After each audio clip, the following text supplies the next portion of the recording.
Hello, Targar friends. Hey, everybody. It's Jason Blaha here, and once again, it's time for another Orca-Mode workout. And today was shoulder day. So what I did, I went with about 5 basic exercises here, and there was a complete bias towards side delts, obviously. But the thing is, since I am going to do body part splits like this, I'm going to make sure that we try to work every head of every muscle as much as possible. So that includes upper traps, rear delts, all of those things. Yes, even though I know a lot of that gets worked on back day, and actually even my glute and hamstring day, we're going to make sure that we work all the angles. And quite frankly, this is the easiest training day I've had as far as this training style goes. It's my first time doing a complete shoulder day on its own as a 5th day in the week. Really, it's in the middle. But because my first 2 were so difficult, this just felt so easy, even though sets were mostly to failure. They're just smaller exercises with lighter weights, right? Because I do chest and back, and then I do glute and hamstring. So those first 2 workouts are tough. Like, they're pretty tough. This workout was nice and easy, even though it's obviously a very large amount of volume for the delts. So if we end up just looking at delt work, I ended up doing about 13 total sets for delts, with 3 sets just isolating traps. And then of course we ended with abs. So we started off with an upright row. One of the things I decided to do on these is to reduce the weight down and go as high as I possibly can. So I'm going to my maximum range of motion. And I've tested this with the empty bar. That is literally as high as I can get it. So people like, touch your chin. Oh, I can't.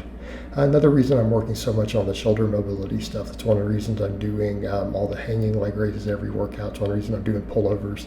I need to continue to increase, my overhead range of motion, right?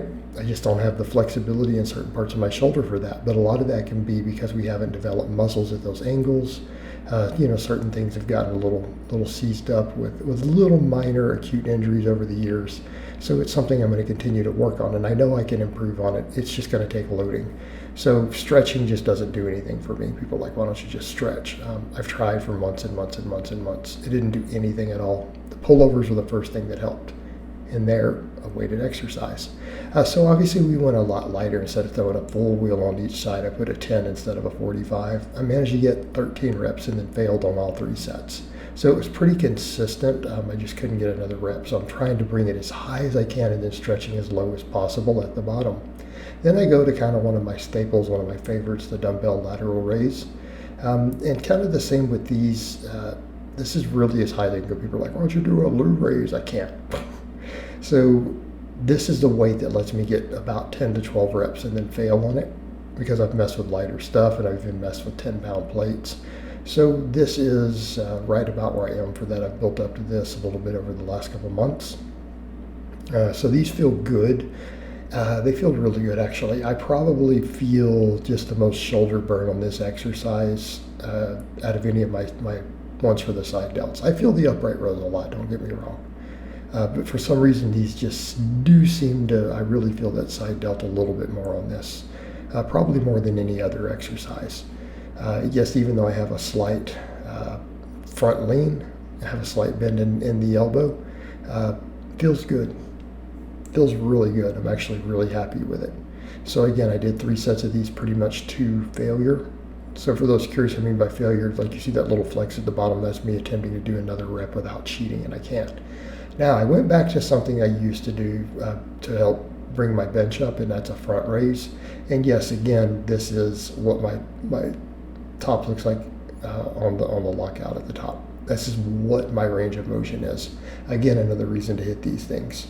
Although I can tell from this front view on these, I'm definitely starting to get leaner. Like I said, the waistline is going to have to get tighter. Really, the loose skin and the fat stuck in that does make me look like I'm at a higher body fat than I am. I think when you guys see the upper body stuff here pumped, it's obvious I'm not something crazy like 20%.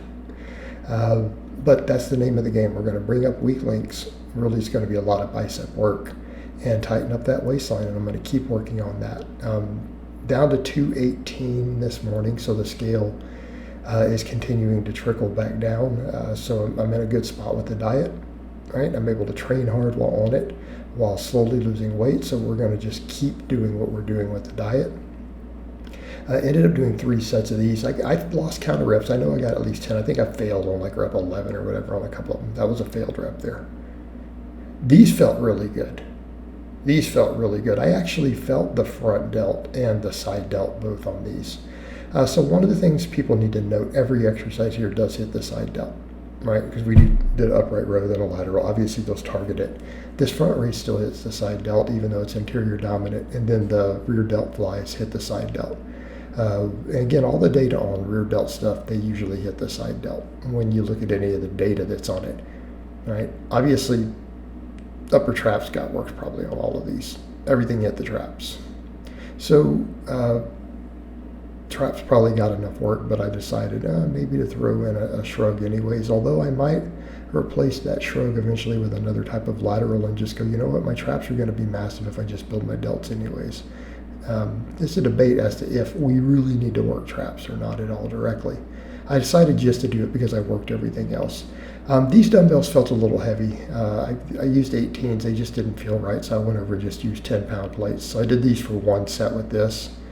I felt like I was struggling a little with the range of motion, so I went over to the 10-pound plates and did 10 plus reps. Again, there's a point where I just start losing count. So a lot of this stuff I just write 10 or 10 plus, and I don't know if I get 11 or 12 on some of them here and there.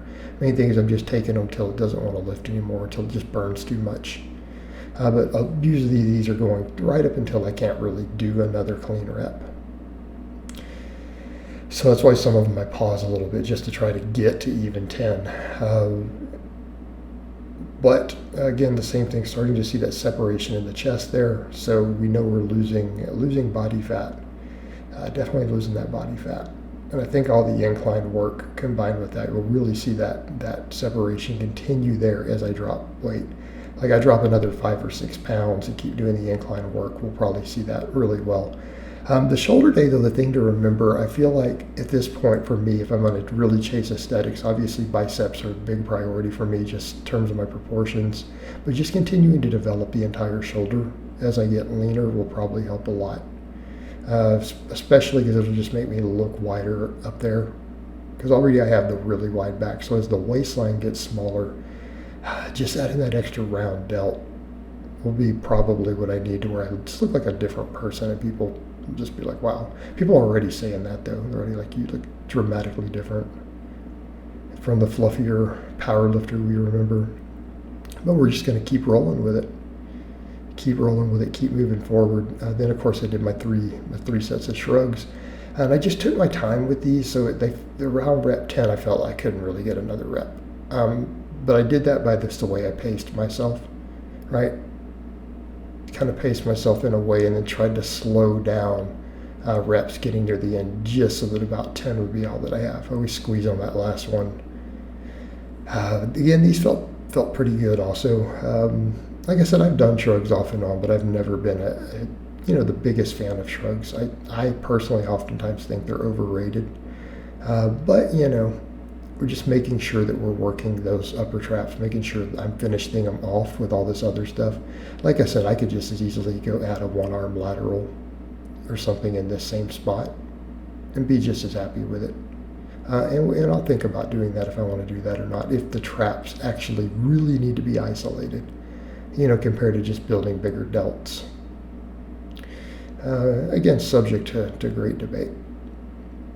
So again, 3 sets of 10 on this, and then we finished up with hanging leg raises, which you guys know, as I've said, I'm trying to do the hanging leg raises on all 5 workouts. So my abs and grip and my shoulder mobility, all 3 get worked at the end of every single workout. Okay, so that's pretty much what I did. Overall, pretty happy with the workout, so I hope it's been informative, and I will talk to you guys and gals next time.